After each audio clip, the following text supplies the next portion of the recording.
Hey everyone, welcome to Wade's World, the Deadpool podcast. I am Phil, and joining me, as always, is the Mistress of Mayhem herself. Hey guys, it's me, Lois. Alright, and we're recording this the opening weekend of Guardians of the Galaxy, so we wanted to Wade's World, do something Guardians related, so we found Guardians team up number 10, Deadpool and Raccoon. And since we're talking Rocket, should we do the top 10 list first? Yes, what's the title of our top 10 list, Phil? Is it, I don't know, is it favorite talking top 10 favorite talking animals, or just favorite animals in Top fiction? 10 favorite animals. Yeah. Yeah, in fiction, that's what it was. So you can start. Alright, number 10. Of course, since it's the movie and we'll be talking about him, Rocket Raccoon himself. I mean, because who doesn't love a surly raccoon? Number 9 for me, Miss Lion. Who knows who Miss Lion is? Raise your hand. I'll wait. Do. At May's dog. And fun fact, actually a dude. A dude? Yeah, Miss Lion is actually a male dog. Yep. Huh. Oh, that silly Aunt May.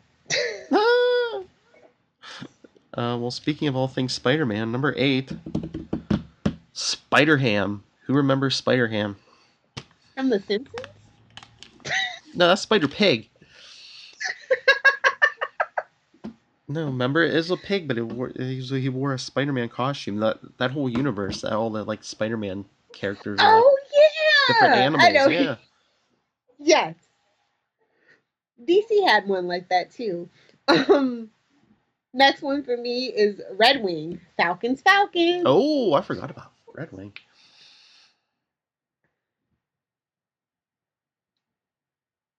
Nice. I think they've done so much with Red Wing. I think he's like half vampire now or something. Oh God! And this is why I slowly backed away from Marvel.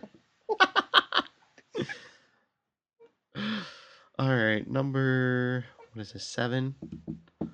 Gorilla Grodd. Nice. Say, figured we had to throw a bad guy in here, and hey, who's more dangerous than a telepathic talking gorilla?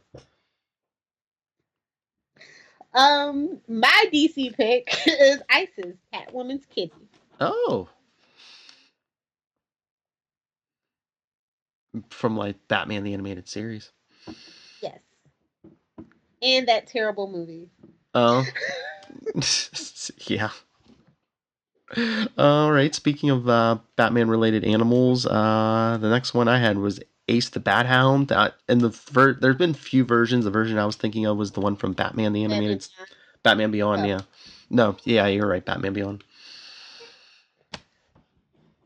Dude, his flashback is awesome. That flashback episode for Ace. My next one is Streaky. Now, he's the Flash's cat, but he also, way back in the day, used to be Superman's cat. I don't know if anybody knows that. Wait, the Flash's cat? I thought it was Supergirl's cat. No, Streaky, the Flash. Used to be Superman's, and then it juggled to her, and then it was the Flash's. Streaky's a mess. No shame. Gets around. Oh, okay. Yeah. All right, my last one, since this is a Deadpool podcast. Dogpool. Remember the Deadpool core? I do remember. Dogpool was the dog version of Deadpool. Right. No, never. That's actually a really great pick. But my number 1 pick is Snurtle the Turtle. Oh. And we actually, fun fact, have him in the Flash's TV show over on the CW. HR gave it to Barry as a gift. And I thought that was hilarious. And I'm waiting for Snurtle to turn into a superhero. All right. So let's get into Guardians Team Up number 10. And what made them come up with Guardian Team Ups other than a cash grab? Like, I don't remember the reason for this. I think you just explained it. Okay, fair enough. It is Marvel. I mean, a comic book. Everything's a cash grab lately. Um, Cable shows up, kind of, sort of, but they're going after like what Macho Gomez. I don't know. Honestly, I read this. It was like a I don't want to say a hot mess, but it was just Well, Steely wrote it. Tim yeah. Steely, fan favorite over on the World's Finest podcast, Oh obviously. yeah, we love his Nightwing stuff, but it was just like big alien battles, and then just like Cable appears. Yeah, like, and then everybody, like, I think like everybody that basically appears is only one appearance and they all die except for maybe who the Dracillers or whatever. Like, Mm-hmm. supposedly they don't die and they can show back up. I don't know if they ever did, but they're the only ones that didn't die. Everybody else was a first appearance dead. Mm-hmm.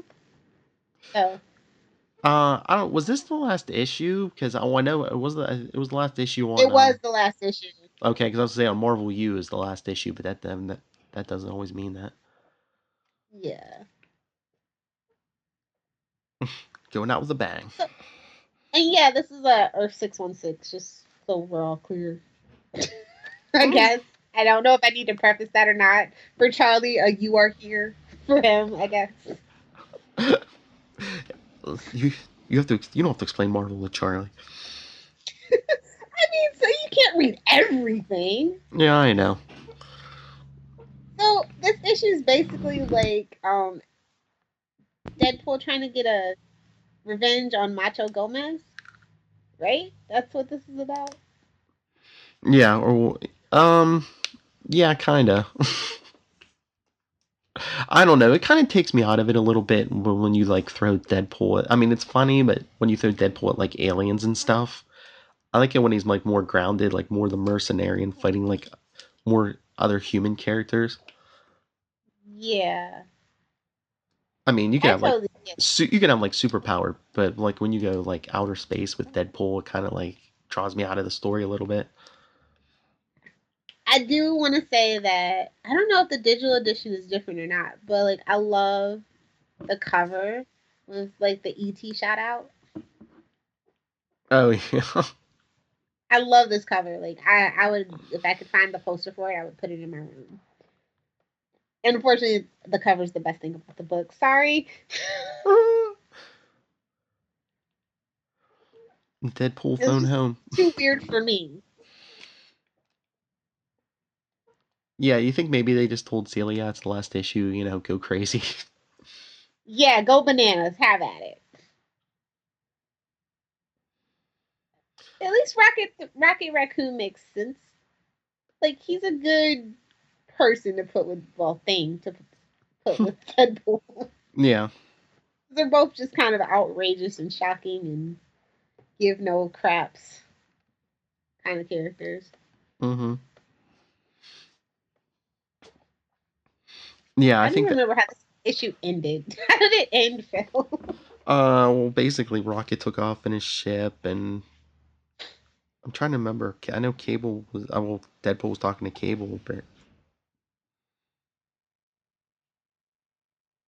no, I can pull it up.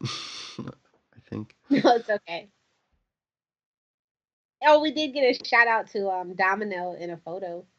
That Mm-hmm. was cool. They also mentioned May Parker Jameson. I was just like, oh, these are like really cool shout outs. I love it. And they also mentioned like Earth, what was it, 4935 for some reason. Like I Hmm. just remember in Hyperion, like I remember like all the shout outs. Like I thought that this issue was really like cool and filled with like all these little random Easter eggs. That's the one thing I remember liking about this issue. Hmm. Yeah. Like I I don't know said, why. I don't know what it was leading up to. I just read it and was like, oh, that's cool. just Sealy, the last issue, so he just like throws everything he can in there.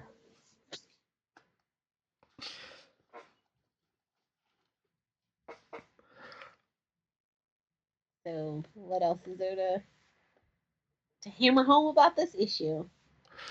uh, Not a lot, because it was a decent issue, but it was like mostly action and some pun. Well, I don't know. You're thinking, yeah, you're talking about Deadpool, but I mean, it was just It was empty action. I will give you that. But it's like, it's Guardians. I mean, Guardians is just like kind of fun, shoot 'em up. Mm-hmm.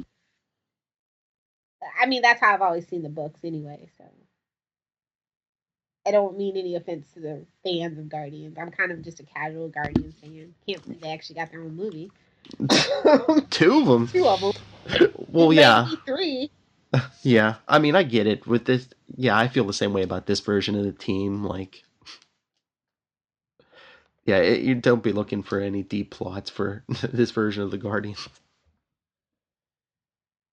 Yeah, okay. So, I mean, it was still fun, even though it was empty calories. It was definitely fun. Mm-hmm. Yeah, So even thumbs up or thumbs down. I'll give it a thumbs up. It's like, you know what, if you're a fan of Deadpool or Guardians or Tim Seeley, give it a check. Check it out. Yeah, yeah. It's a thumbs up for me too. Like I said, sometimes you just need fun with no theory crafting needed. To just sit down and watch a rabbit raccoon shoot his rocket at people. With Deadpool doing funny clips in the background. I mean. Yeah. Oh, you know what? I don't think we've done in a while. Do you have any random nonsense? I do.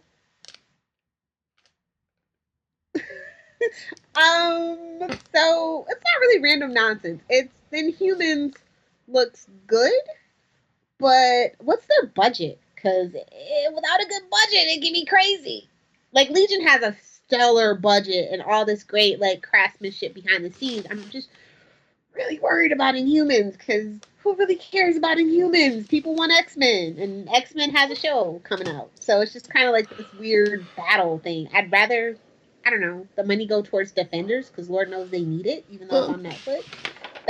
That trailer looked terrible.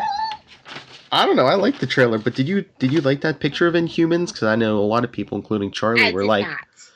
"What's up with those costumes?" And I know everyone. Exactly. What's the budget? Where's Black Bolt's mask? And even Charlie was saying last night. He says, "What's up with that face?" He's like, "Yeah, I know he has to like, he can't really talk, so he has to use these facial expressions." He's like, but he's like, I wonder how he's put it. Like Black Bolt's more stoic, and I don't know, that face was just something. I said, "What? Black Bolt doesn't get constipated?" Yeah, I'm just really worried for everything that's not on. You know what I mean? Like I'm worried. Like who asked for Inhumans?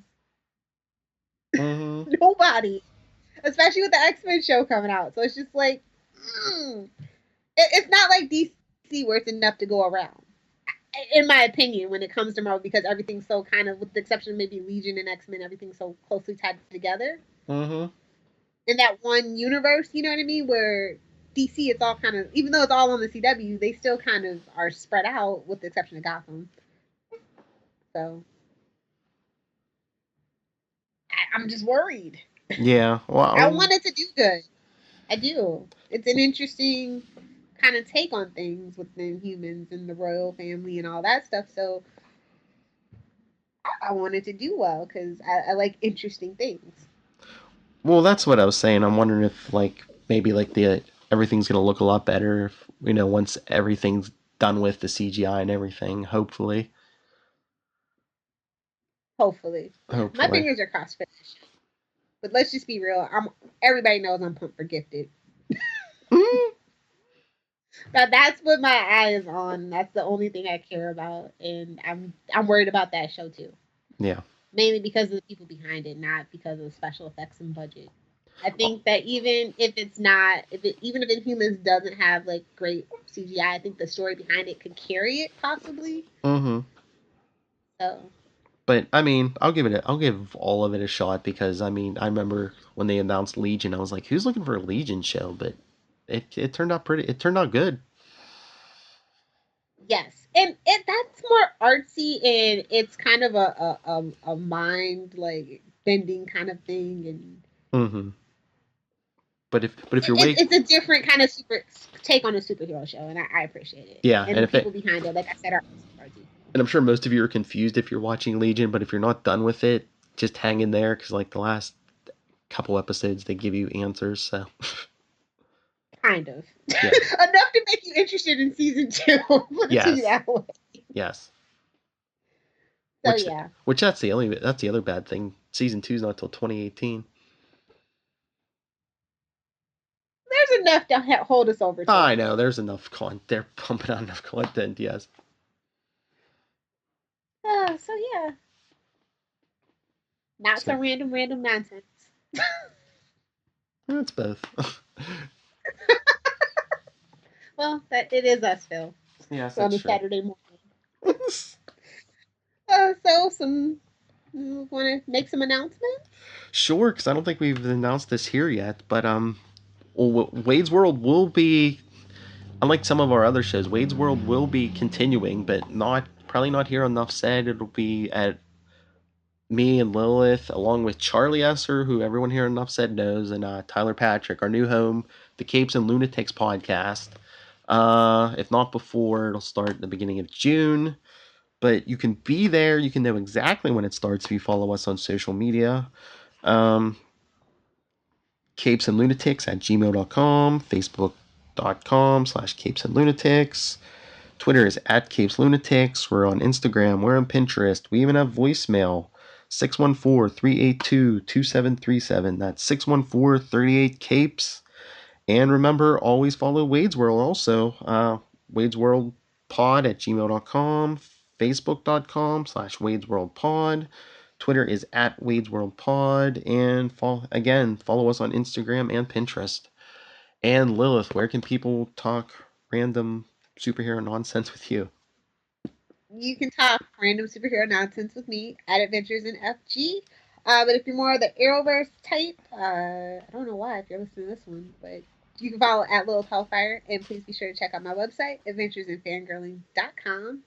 It's going to be under reconstruction, but it will be back by June 2nd in time for Wonder Woman and hopefully a tentative launch for Capes and Lunatics. So be on the lookout. Phil? Well, as for me, if you want to contact me, discuss Marvel or DC, or any questions about Capes and Lunatics, nightwingpdp at gmail.com, and on Twitter, I am at nightwingpdp, so please, questions, comments, concerns, interviews about what it's like to work with Lilith Hellfire, please, send them all there. I thought I saw some gray hair when I visited you, and I didn't want to ask if it was from me. What? I'm kidding. Take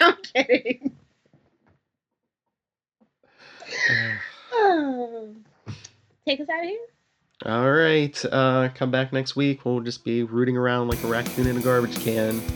I have no idea what that means. So, Rob, hit the music.